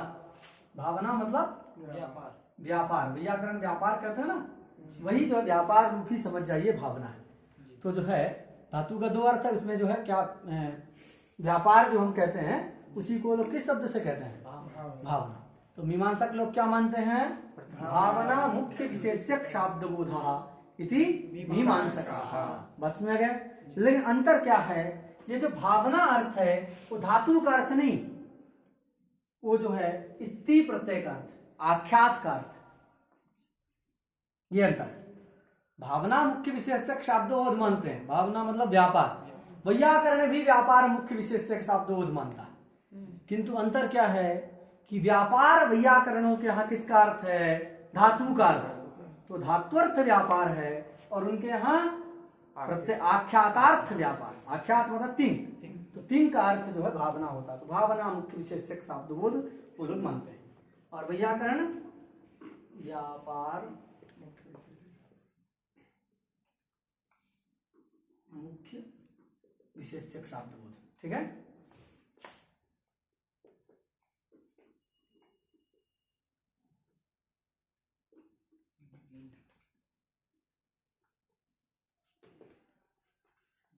तो जो व्यापार मुख्य विशेष कहा शाब्दबोध इति प्राचीन वैयाकरण। नव्य लोग भी व्यापार मुख्य विशेषक शाब्दबोध मानते हैं, किंतु सर्वत्र नहीं मानते हैं। वो कहते हैं जहां कर्ता अर्थ में ती आएगा वहां पर व्यापार मुख्य विशेषक शब्द, ठीक है, और जहां कर्म अर्थ में तिंग कोई प्रत्यय आएगा वहां पर फल मुख्य विशेषक शाब्दबोध। क्या मानते हैं? फल मुख्य विशेषक विशेषक शाब्दबोध कुत्र कर्म प्रत्यय स्थले। ठीक है, कर्म प्रत्यय स्थले फल मुख्य विशेषक शाब्दबोध, और व्यापार मुख्य विशेषक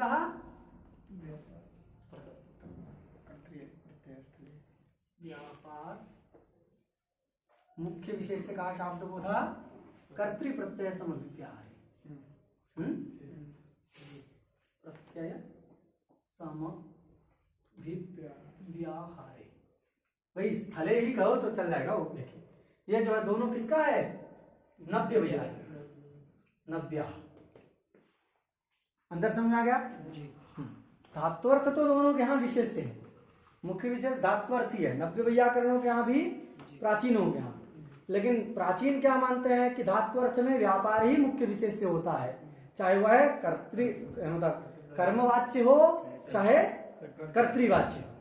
ठीक है, नव्य लोग क्या कहते हैं कि कर्म प्रत्यय समव्यवहार स्थल में कर्म प्रत्यय समव्यवहारे फल मुख्य विशेषकः शाब्दबोधः एवं च कर्तृ प्रत्यय समव्यवहारे व्यापार मुख्य शाब्द शाब्दबोधः इति नव्याः वैयाकरणाः। तो ये जो इस प्रकार का शाब्दबोध होता है। हरिम भजती में देखो व्यापार ही है, मतलब कर्ता में प्रत्यय आया है, तो प्राचीन नवीन दोनों के मत में एक ही प्रकार का शाब्दबोध होगा। कौन सा? व्यापार मुख्य विशेष। तो व्यापार कौन सा है? भज धातु का अर्थ।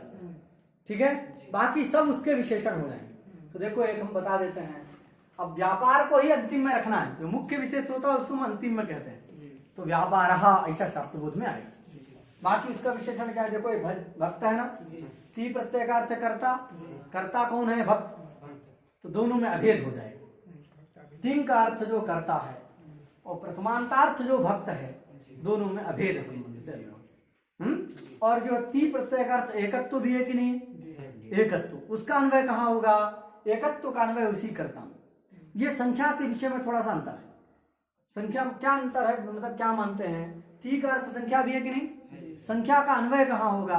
तो अगर कर्ता में प्रत्यय है तो संख्या किस में अन्वित होगी? कर्ता। और कर्म में प्रत्यय हुआ है तो संख्या कहाँ आएगी? बात समझ आ गया? अगर कर्ता में प्रत्यय है ये प्रत्यय, तो संख्या भी कर्ता, कर्म में प्रत्यय है तो संख्या भी कर्म। संख्या भी किसका अर्थ है? तिंग का। तिंग का अर्थ कर्ता, कर्म, संख्या, काल, वर्तमाने लट कहते हैं ना, तो काल भी किसका अर्थ है? तिंग का। पचती से ही पता चलता है कि वर्तमान काल है।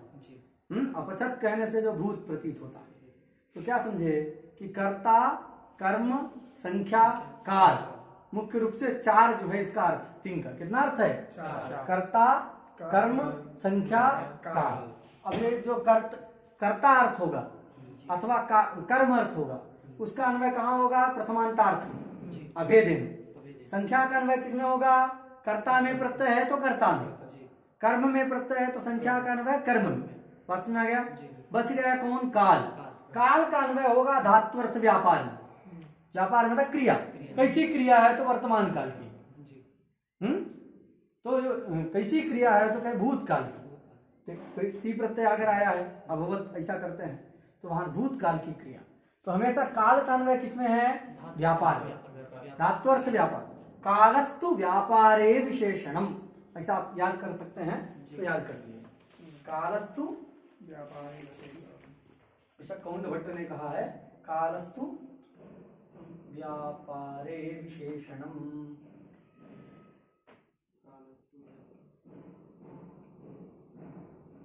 काल हमेशा कहाँ अन्वित होता है? व्यापार। कालस्तु व्यापारे विशेषणम। काल सर्वदा व्यापार, चाहे कर्म प्रत्यय हो चाहे कर्तृ प्रत्यय। तो कर्म प्रत्यय समव्यवहार स्थल में तथा कर्तृ प्रत्यय समव्यवहार स्थल में काल तो सर्वदा व्यापार में ही अन्वित होगा। काल किसका अर्थ है? तिंग का। तिंगर्थ जो काल है वह धात्वर्थ व्यापार में अन्वित होता है। लेकिन तिंगर्थ जो संख्या है कर्म प्रत्यय समव्यवहार स्थल में कर्म में तथा कर्तृ प्रत्यय समव्यवहार होने पर कर्ता में उसका जो है अन्वय होगा। समझ में आ गई कि नहीं? और ये कर्ता अथवा कर्म का अन्वय कहाँ होगा? प्रथमांतार्थ। प्रथमांतार्थ कौन है? भक्ता। तो क्या अन्वय करेंगे? अब कर्ता में क्या अन्वित हो गया है? संख्या। तो कैसा करता है? एक करता है। बोधित हो रहा कि नहीं? उसी से तीसरे तो एकत्व विशिष्ट कर्ता, एकत्व से युक्त। तो क्या अर्थ करेंगे? एकत्व विशिष्ट कर्ता। कर्ता भक्त से अलग है कि भक्त है?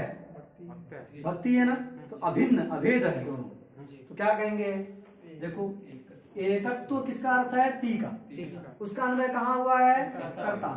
तो क्या कहेंगे? एकत्व विशिष्ट कर्ता, है ना? तो कर्ता उससे अभिन्न क्या है? तो भक्त है। तो देखो अब संधि कर देंगे अगर, क्या बन जाएगा? कर्तृ भिन्न, ऐसा हो जाएगा। कर्तृ है अभिन्न है, क्या हो गया? कर्तृ भिन्न। री था उसको रे ओ हो गया रा।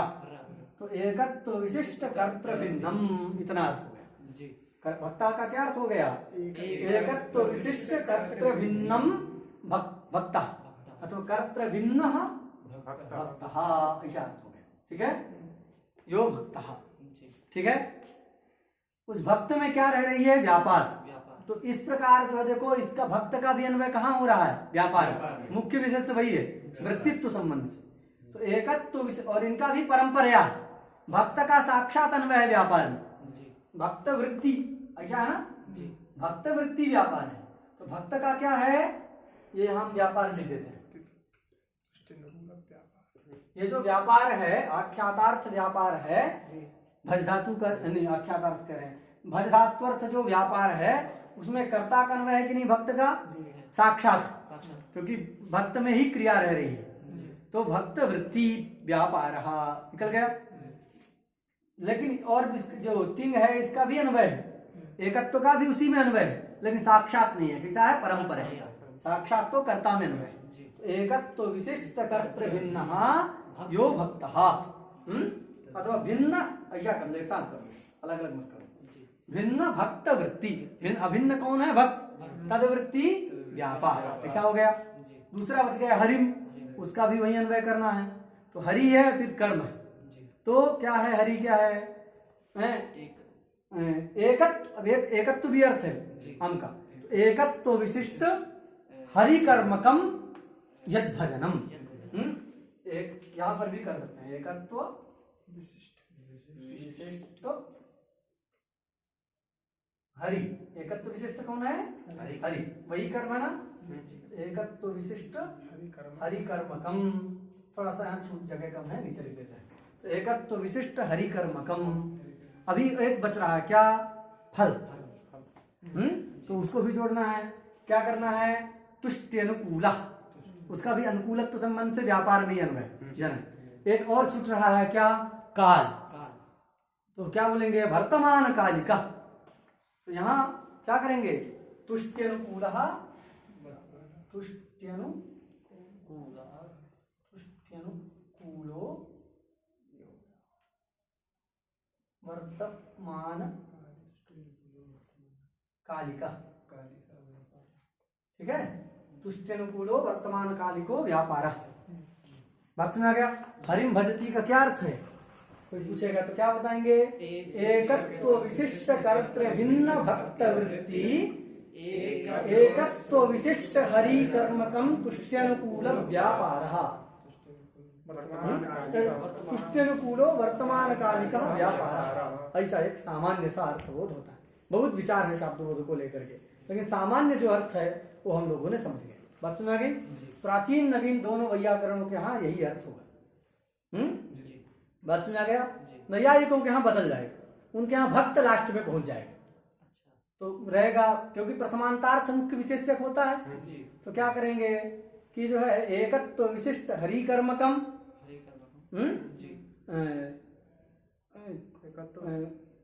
तुष्ट्यनुकूल, ये होगा ना, एकत्व विशिष्ट हरि कर्मकम तुष्ट्यनुकूल व्यापारवान, तुष्ट्यनुकूल व्यापारवान एकत्व विशिष्ट भक्त, ऐसा हो जाएगा। व्यापारवान भक्ता, तो भक्ता आ गए कि नहीं, व्यापार वाला भक्त है। तो इस प्रकार उनके यहाँ प्रथमांतार्थ होता है। मीमांसकों के यहाँ कोई अंतर नहीं आएगा, क्योंकि भावना का मतलब व्यापार ही है। बस ये अंतर है कि भावना जो है उसका अर्थ है आख्यात का, हम लोग के यहाँ वो धातु का अर्थ। तो बात समझ आ गई, शाब्दबोध भी समझ में आ गया कैसे अर्थ है। तो ठीक से एकदम याद रखना है यहाँ किसका क्या अर्थ है, कहाँ कैसे अन्वय होता है। आख्यात का 4 अर्थ है। कर्ता कर्म संख्या काल, कर्तृकर्म संख्या काला तिंगर्थः, याद कर लेना। तो कर्तृकर्म इसको भी लिख दें, यहाँ पर लिख दें कर्तृकर्म संख्या काल,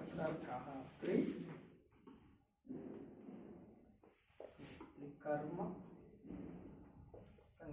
संख्या कालाः, कर्तृकर्म संख्या कालाः तिंगर्थः। अन्वय भी याद करना। कर्तृकर्म संख्या काला तिंगर्था ये है, उनमें से कर्ता कर्म तिंगार्थ है, इसका प्रथमांतार्थ में अन्वय होगा। अगर कर्ता अर्थ है तो प्रथमांतार्थ में कर्म भी होगा, तो प्रथमांतार्थ अभेद है। संख्या का अन्वय कर्ता में प्रत्यय है तो कर्ता में, संख्या में कर्म में प्रत्यय है तो कर्म। काल का अन्वय सर्वदा कालस्तु व्यापार है विशेषण, सबका अन्वय हो गया। तो ये जो हमने यहाँ अन्वय कर लिया है भक्ता हरिम भजती में, क्लियर हो गए कि नहीं। तो इस प्रकार का जो है शाब्दबोध यहाँ करना चाहिए। नब्बेयों के यहाँ थोड़ा सा परिवर्तन होगा, क्योंकि उनके यहाँ क्या है, फल मुख्य विशेषक। तो तुष्टि ऐसा जो है लास्ट में आएगा। व्यापार, अभी व्यापार क्या करते हैं, तुष्टि अनुकूल करते हैं ना, फिर क्या करेंगे, व्यापार जन्य तुष्टि, हरिनिष्ठ तुष्टि, हरि में रहने वाली तुष्टि प्रीति, वो व्यापार से जन्य। अभी अनुकूल कह रहे हैं तो व्यापार क्या, जनक, तुष्टि का जनक व्यापार। बाद में क्या कहना है कि जो व्यापार से जन्य तुष्टि, बस तो तुष्टि आ जाएगी। ठीक है, और भी कुछ कुछ अंतर आता है, वो आगे अगर आवश्यकता पड़ेगी तो हम बताएंगे, नहीं तो बड़े ग्रंथ में आप लोग पढ़ेंगे। लेकिन थोड़ा सा संस्कार रहेगा तो आपको सब समझने में आसानी होगी, इसलिए हम जो है बताएं, क्योंकि ये सब भी विचार कारक में है, यही सब विचार है। तो अभी सब समझ आ गया, हरिम भजती भी आ गया। आगे क्या है, कौमुदी में क्या है, तो कौमुदी में जो है अनभिहिते का क्या क्यों कहा गया है, ये लिखा हो। अभिहिते तु कर्मणि प्रातिपदिकार्थे प्रथमैव, जहां पर जो है कर्म क्या, ये तो अनुक्त कर्म में होगा सब, लिखा है ना। अनुक्ते, अनुक्ते मतलब अनभिहिते, और जहां पर अभिहिते हो गया है, अभिहित हो गया है कर्म, जैसे यहाँ कटहा कृता, तो ता के द्वारा अभिहित हो गया है कि नहीं। तो जहां पर कर्म आदि अभिहित हो जाते हैं, अभिहिते तो कर्मणि, कर्म के अभिहित हो जाने पर उसमें कौन विभक्ति आएगी, द्वितीया तो आएगी नहीं, तो क्या आएगी, तो कहे प्रथमा आएगी। क्या कौन सी व्यक्ति आएगी, वो किस अर्थ में आएगी, प्रातिपदिकार्थ मात्र में प्रथमा आएगी। ये अर्थ भी याद रखना है, कहीं ये तो मालूम रहता है प्रथमा आएगी, किस अर्थ में आएगी पूछ लेगा तो प्रातिपदिकार्थ मात्रे प्रथमा, कर्म में नहीं आएगी, वो प्रातिपदिकार्थ में ही प्रथमा आएगी। क्लियर हो गया। एक वाक्य जो है आप याद करेंगे तो इसको समझने में आसानी है। क्या वाक्य है, बस खत्म कर रहे हैं, ये एक ही वाक्य। भाष्यकार ने कहा है कि जो अर्थ क्या हो जाता है, जिस अर्थ में प्रत्यय होता है वह अर्थ क्या कहलाता है, उक्त कहलाता है। और जो अर्थ उक्त हो जाता है वह प्रातिपदिकार्थ बन जाता है। ये लिख तो दिया है प्रातिपदिकार्थ है प्रथमा। क्यों प्रातिपदिकार्थ में प्रथमा है? जब वो कर्म है तो भाई उक्त हो गया है, लेकिन रहेगा कर्म की नहीं रहेगा? रहेगा तो कर्म। ये प्रातिपदिकार्थ में क्यों प्रथमा कर रहे हैं? प्रश्न होगा कि नहीं? ग्रंथकार ने क्या लिख दिया है कि जो है अभीते तो कर्मणि, कर्म यदि अभीत हो गया है अर्थात उक्त हो गया है तो उस कर्म से मतलब तादृश कर्म बोधक शब्द से, उस कर्म बोधक शब्द से प्रातिपदिकार्थ मात्र में प्रथमा विभक्ति आती। तो प्रश्न ये होगा कि भाई प्रातिपदिकार्थ में प्रथमा क्यों आती है तो कर्म का ही बोधक ना, उक्त हो गया है ठीक है, लेकिन प्रातिपदिकार्थ में ही प्रथमा क्यों आ रही है? हम कहते हैं कि कर्म में प्रथमा आती है, इसे मान लीजिए ना, ये व्यवस्था करिए कि भाई उक्त अनुक्त कर्म है तो द्वितीय, कर्म उक्त है तो प्रथमा। प्रथमा तो कर ही रहे हैं किंतु प्रथमा कर्मार्थ में ही हो, ऐसा क्यों ना कहा जाए? ये क्या कह रहे हैं? प्रातिपदिकार्थे प्रातिपदिकार्थ मात्रे प्रथमा। क्यों प्रातिपदिकार्थ मात्र में प्रथमा आती, कर्म में नहीं आती? क्या इस पंक्ति का तात्पर्य है? इसको समझना चाहिए। इतना हल्का नहीं है जितना आप फट से समझ गए कि हो गया। भाई क्या कारण है? तो एक नियम याद रखना है कि क्या भाष्यकार ने कहा है, जो अर्थ मतलब जिस अर्थ में प्रत्यय आता है वह अर्थ क्या हो जाता है, उक्त हो जाता है, अभीत हो जाता है।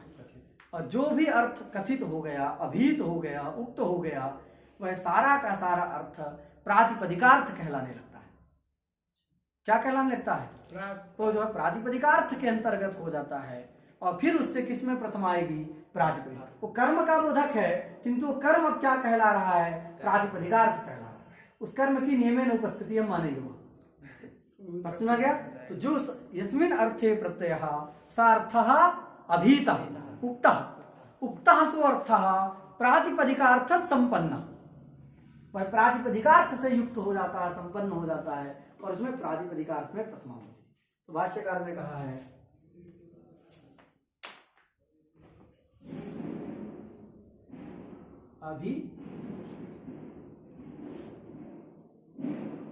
अभीतस्योर्थः।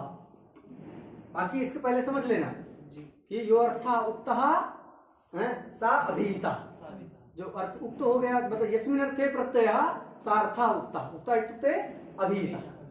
अभीतस्योर्थो अंतर्भूतः, अभीतस्योर्थो अंतर्भूतः प्रातिपदिकार्थ संपन्न।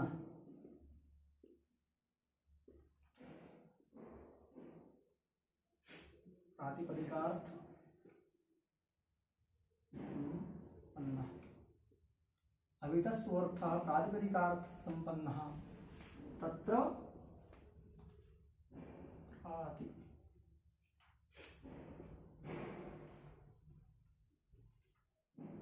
प्रातिपदिकार्थे प्रथमा। बात सुना गई? ये जो है बात है। अभीतः सोऽन्तर्भूतः प्रातिपदिकार्थ संपन्नः तत्र प्रातिपदिकार्थे प्रथमा। इसका आशय समझ में आ गया कि नहीं? लिख लीजिए सब लोग जी। इसका आशय क्या है?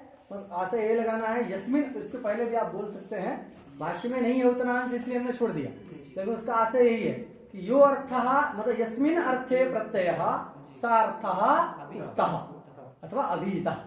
तो यस्मिन अर्थे प्रत्ययः सा अर्थः अभीतः, अभीतः सोऽर्थः। अभीत जो अर्थ होता है वह अंतर्भूतः मतलब प्रातिपदिकार्थांतर्गत हो जाता है और प्रातिपदिकार्थ संपन्नः तत्र प्रातिपदिकार्थे प्रथमा। तो इसीलिए लिख रहे हैं कि जो है जो उक्त कर्म हो गया अभीते कर्मणि तु प्रातिपदिकार्थे प्रथमा। अब ये नहीं कहना कि कर्म में प्रथमा हो, कर्म को नहीं कहता क्योंकि वो कर्म का बोधक तो है किंतु वो कर्म क्या हो गया है? प्रातिपदिकार्थी कहला रहा है, वो प्रातिपदिकार्थ के अंतर्गत हो गया। जो उक्त कर्म होता है, उक्त करण होता है, उक्त संप्रदान होता है, वो सारा का सारा उक्त हुआ अर्थ प्रातिपदिकार्थ के अंतर्गत हो जाता है और प्रातिपदिकार्थ संपन्न होने के कारण उससे प्रातिपदिकार्थ में प्रथमा व्यक्ति होती है। बात समझ आ गया? उक्तस्योर्थः प्रातिपदिकार्थ संपन्नः तत्र प्रातिपदिकार्थे प्रथमा। क्लियर हो गया? इसी अभिप्राय से ग्रंथकार ने लिखा, क्या लिखा?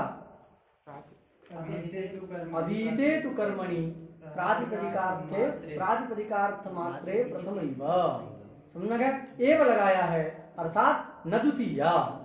एव शब्द से इतर व्यावृत्ति होगी ना, अन्य योग विवच्छेद उसका अर्थ, तो प्रथमा ही होती है अर्थात द्वितीया नहीं होती। और वह प्रथमा प्रातिपदिकार्थ में है, कर्म में नहीं है। क्यों? क्योंकि उक्त जो कर्म है वह प्रातिपदिकार्थ के अंतर्भूत हो गया और प्रातिपदिकार्थ संपन्न हो जाने के कारण उस प्रातिपदिक से फिर प्रातिपदिकार्थ में प्रथमा ही आती है, द्वितीया नहीं आती। अब प्रश्न होगा उक्त अनुक्त कैसे जानेंगे? कहाँ उक्त है, कहाँ अनुक्त है, कहाँ अभिधान हुआ है, कहाँ अनभिधान हुआ है? तो अभिधान और अनभिधान के विषय में हम लोग कल की कक्षा में पढ़ेंगे। ठीक है? श्री गुरु चरण कमलेभ्यो नमः।